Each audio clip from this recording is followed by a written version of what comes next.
The rain would not stop. Thunder rolled over Miami like a warning that arrived too late. Glass exploded across the floor in bright, sharp pieces. A red laser dot slid across the wall, hunting, patient, cruel. He did not flinch. Jin Park, 35, well-built, tattoos inked like old scars, stood between the gunfire and the woman he could not forget. Water dripped from his dark hair. His jaw was set like stone.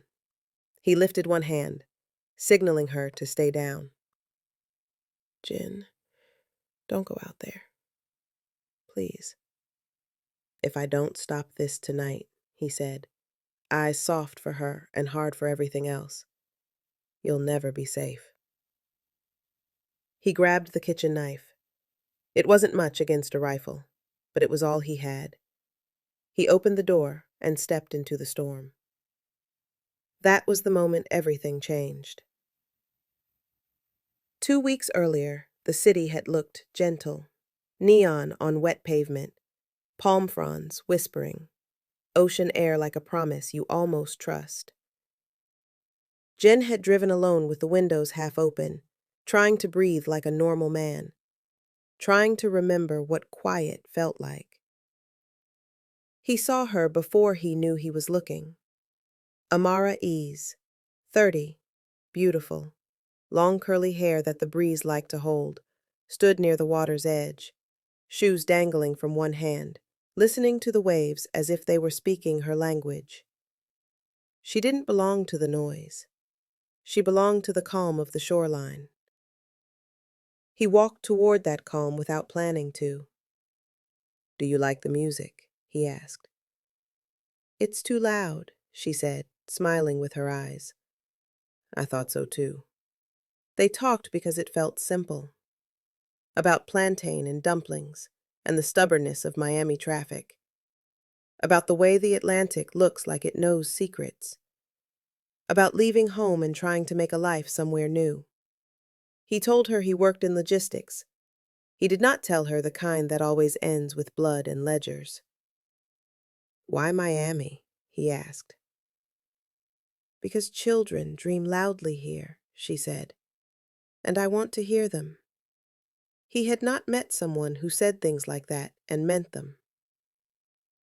They walked long enough for the beach crowd to thin.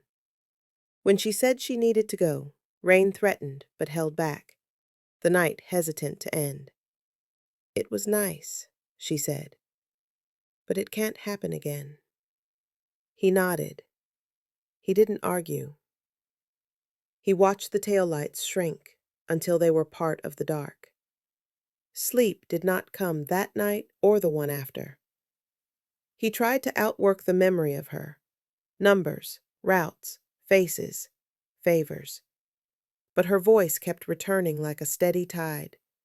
He sent flowers, white lilies wrapped in brown paper and a small note. "For your classroom. For bright mornings. J." He felt foolish while writing the letter. He felt worse after. Her text arrived by noon. "You can't send flowers to my work. Please don't." He answered, "I'm sorry. I won't." But he still drove by, slowly, careful not to be seen, watching her walk out with tired shoulders that lifted when a child waved goodbye. He didn't know why the sight steadied him. He only knew it did. Peace, like everything in his world, had a timer. Carlos Morales asked for a meeting. An old warehouse smelled like wet wood and old danger. Men stood where shadows were deepest. Morales wore white the way some people wear a dare. "I hear you've been seen near a school," Morales said. "A teacher. Pretty woman. Stay away from her," Jen said. "This city eats soft hearts. Don't grow one." Morales left his message behind in red paint. "You have a weakness." As if the color weren't obvious, as if the truth weren't already scraping bone. At school, Amara's principal spoke gently. There's a dark car across the street again. Maybe nothing, but be careful. Amara smiled, said thank you, tucked fear behind her teeth, and finished grading essays about dreams and volcanoes and a girl who drew a rocket on every page. That night, keys in hand, she felt watched. A man leaned against a parked sedan, face half hidden, posture patient. She entered fast, locked fast, leaned against the door as if wood could be a prayer. The message was short. Pretty teacher, nice building. See you soon. She called the only name she shouldn't. Jin. I'm coming! No, please don't! Silence. That sounded like a promise he meant to keep. Rain decided to fall like it had waited weeks for the chance. Jin killed his headlights at the corner and studied the street through glass smeared with storm. One man by the sedan, another shape in the passenger seat. He left the engine on, left shook with a look that said, "Do not follow," and stepped into the rain. The man reached for a gun. Jin moved like a decision. No wasted motion, a hard strike, a wrist turned, steel in a puddle. The man hit the car, gasped, laughed once because some men laugh when death leans in. Who sent you? Jin asked. You already know. Tell him this ends tonight. Up the stairs, down the hall, 2 knocks. When she opened the door, relief and fear collided on her face. You shouldn't have come, she said. I know, he said. I had to. Her apartment smelled like ginger tea and detergent and a life people deserve. Books stacked in hopeful towers, a mug that said, do good. Rain tapped the window like a child who wants to be let in. I'll fix this, he said. How? She asked. Who are these people? My world, he said, touching yours. Then leave that world. I'm trying. Men like him didn't use that sentence often. It tasted strange. Men like me don't just walk away. Someone has to pay. She held his gaze. She did not look at the tattoos or the bruise darkening near his collarbone. She looked at the part of him that still remembered kindness. A floorboard in the hall exhaled. Jin's body recognized the sound before his mind named it. Bathroom, he said. Lock the door. No, please. Silence rearranged the room. Then a red dot blossomed on the far wall and drifted like a lazy firefly.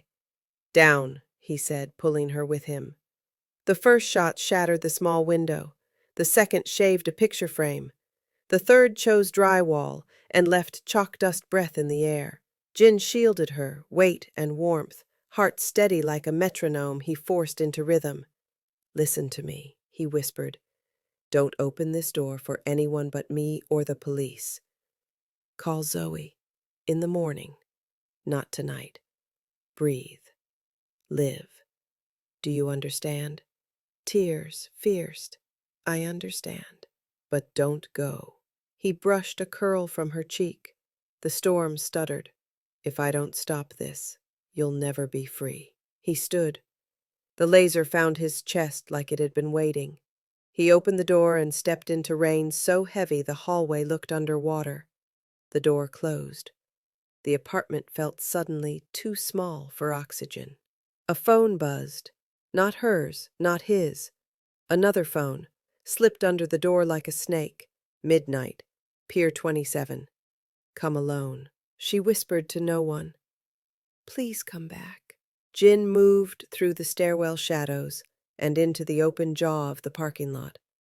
Seok kept to cover, eyes cutting through rain. They want Pier 27 at midnight, Jin said. It's a box with 1 exit, Seok answered. They'll pack it with rifles. I'm going. Boss, I'm going. Jin sat in the car with the engine whispering. He took a breath that felt like goodbye, and the beginning of something he had never been allowed. He pulled a small envelope from the console, the one with a name that could unwind the network slowly, cleanly. painfully. He hesitated, then put it back. Not yet. Not until she was clear. He remembered Amara's classroom photo online. The crooked line of teachers smiling, brave for a camera and braver for children. He remembered the way her eyes stayed kind even when she was afraid. He remembered being 18 with salt on his face and the belief that the ocean could rinse everything wrong from a boy. "Let me be the rinse," he said to the blur of his reflection in the glass. Upstairs, Amara sat on the floor with her back to the bookshelf, counting inhales like lessons. In, out. In, out. She texted Zoe. "Can you come in the morning? Early?" Zoe replied in a heartbeat. "Yes, what happened?" Amara typed and deleted the truth until it was small. "Just rough night. Please come." She stood, stepped around glittering glass, picked up the do-good mug, and held it like someone holds an idea. She whispered a prayer into the ceramic. It sounded like, "Let him live." It also sounded like, "Let me be brave." Miami moved toward midnight. Lights blinking in the wet, sirens saying other names. Jin drove the long way, checking mirrors, shutting off routes in his head. Who could be where? Who would think like he thought? Who didn't think at all? At a quiet dock road, he stopped and stepped into an empty storage bay. Seok waited, face rain-drawn, hands empty to prove he could be. "No rifles," Jin said. "Straight lines. Close angles. If they point at her again." "They won't," Seok said. "I've salted their roots with whispers." "They're thin tonight. Confident. Sloppy." "Good." Confession. Low. "Boss," Seok added, eyes sliding to the seam of the bay door. "You're different since the beach." "I found something I can't have," Jin said. "I want it anyway." Accepting. Seok looked like a man who understood the math but hated the answer.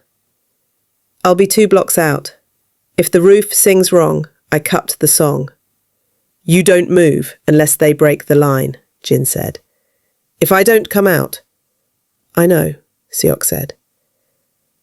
"I take the envelope and finish the war you couldn't end." "Not couldn't," Jin said. "Didn't want her to see." Time passes. Back at the apartment, sleep would not take Amara. She wrote a note she might burn. "Dear Jin, if the world were fair, you would be just a man who runs by the water and orders too much coffee.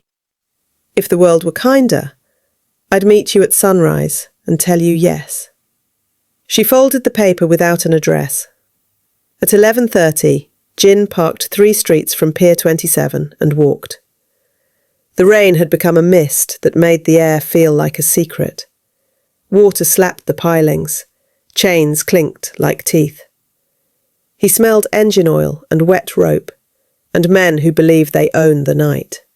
He wore dark clothing, sleeves rolled to show the language of his scars, because sometimes ink tells enemies. "I survived the last time. I can survive you." A figure waited by a floodlight, white suit glowing like a dare. Morales. Hands open, smile bored. "You came alone," Morales said. "Good. I hate when men bring choirs." "You sent cowards to a teacher's door," Jin said. "I sent men to a weakness," Morales answered. "Same thing." "Leave her," Jin said. "All of this stays between us." "So gallant," Morales said. "Tell me, does she know what your hands have done?" "No," Jin said, "and she never will." "Then why keep breathing?" Morales asked lightly. "You've already lost. If your heart can be moved, your empire can be moved. If your empire can be moved, I win. Jin heard movement on the roofline. 2 sets of feet, a third near the crates. He kept his eyes on Morales and adjusted nothing in his posture. Tonight, you walk away, Jin said, or you disappear. You brought a knife to a rifle show, Morales said. You think I fear myth? You should fear what a man is when he loves, Jin said. From somewhere dark, a whistle like a coin falling. Men lifted rifles as if rehearsed. The floodlight flickered. The dock went from day to dark mouth. Close angles, straight lines. Jin moved at the first shadow, not toward it, but into the blind side it left, the knife singing a hard, short note. A rifle clattered, a grunt cut off. A second man swore and turned too late. Morales stepped back, not bored now, not anything but surprised. Kill him, he said, voice suddenly small at the edges. Wood, rain, breath, feet. The dock playing a percussion that only ends one way. Jin fought like a man who had decided about his soul 2 hours ago in a tiny kitchen with a warm mug on the table. A muzzle flash bit the dark. Heat seared along Jin's shoulder. Too close, too honest. He adjusted, drove forward, took the space, took the breath, took the gun, broke the angle. Over it all, level. Enough, he said to the night. Enough. Morales rattled. You're bleeding, Morales said, as if proof of victory. You can't hold the city and a woman. I don't want the city, Jin said. I want her safe. Silence that means a shift. For a heartbeat, even the water seemed to listen. Then pay, Morales said, stepping into the edge of the floodlight, pale and wolfish. Give me your roots. Your river, your ports. Or I pick up the teacher and put her where you can hear her scream. Jin swallowed a wave of rage and let it settle into something colder. He didn't blink. He didn't move. He let Morales see the decision before he spoke, so the words would be a formality. No, he said. Then, a single shot from the outer dark, not aimed at Jin. A warning that bit concrete near Morales' shoe. Siok, too far to save. Close enough to remind the night it wasn't only Morales who could write messages.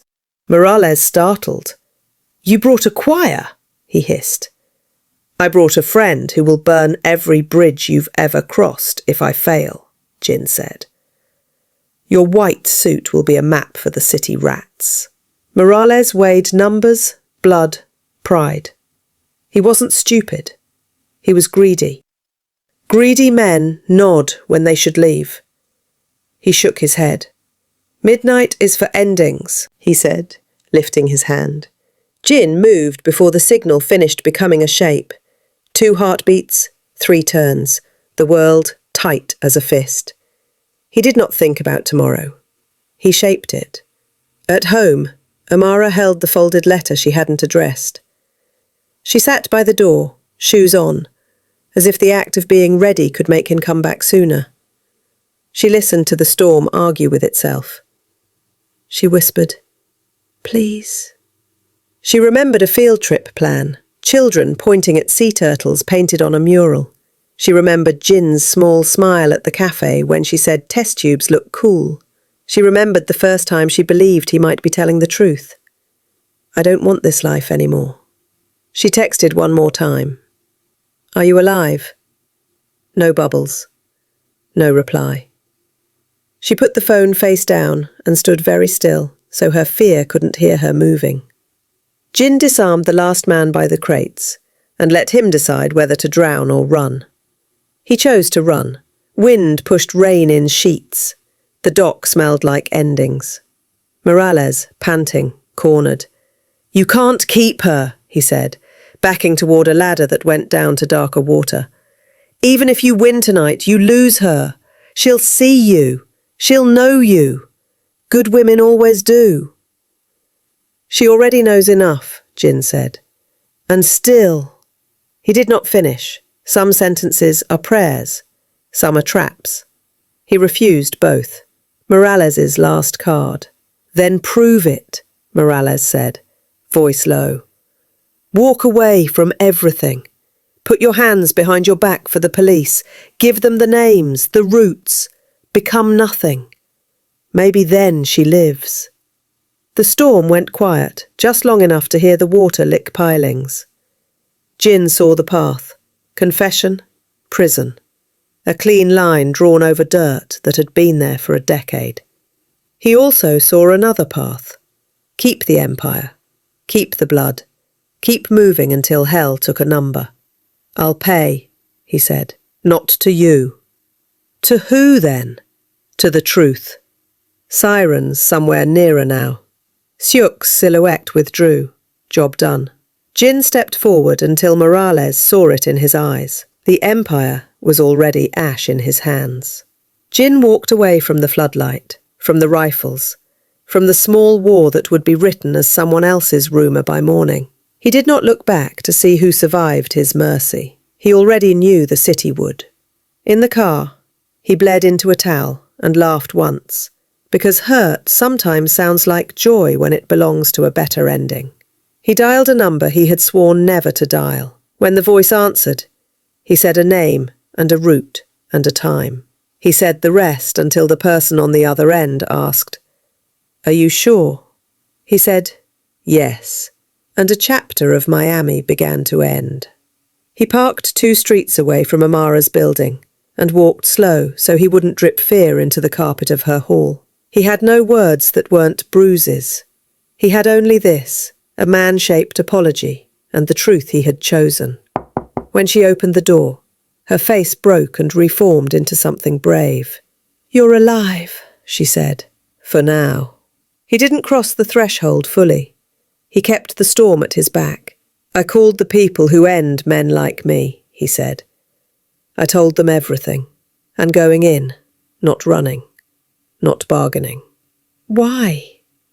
"Because one night with you felt like peace," he said, "and I want a world where that feeling is clean." "How long?" "Years," he said. "Maybe more." "I would have waited," she said, surprising herself with the size of her own heart. "I don't want waiting to be your life," he said. "I want your life to be your life." She took his hand. It was warm despite the rain. "You came back," she said.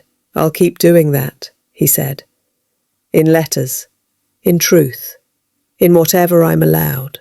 For a moment, they stood in a doorway that felt like the line between who he had been and who he could be. He squeezed her fingers once and let go. He turned down the hall, toward the sirens he had invited. When he was gone, the apartment felt both larger and smaller. Amara picked up the folded note and added a line. "Whatever happens, be the man you chose tonight." She set it on the table beside the do-good mug, like a small lighthouse. Morning would bring questions with badges, and Mrs. Alvarez would make tea, and Zoe would stand in the doorway with a bag of warm bread and a fear she would not name. Children would still dream loudly. The ocean would still look like it knows secrets. Sometimes one night destroys what should have died long ago. Sometimes one night saves what should have never been lost. Only the storm knows which is which. If you want the next part, if you want to walk with him into the years that follow, to see what the truth costs and what peace gives, tell me in the comments that you want part 2. Until then, breathe. Until then, hope. Until then, remember the night the rain wouldn't stop, and a man decided to.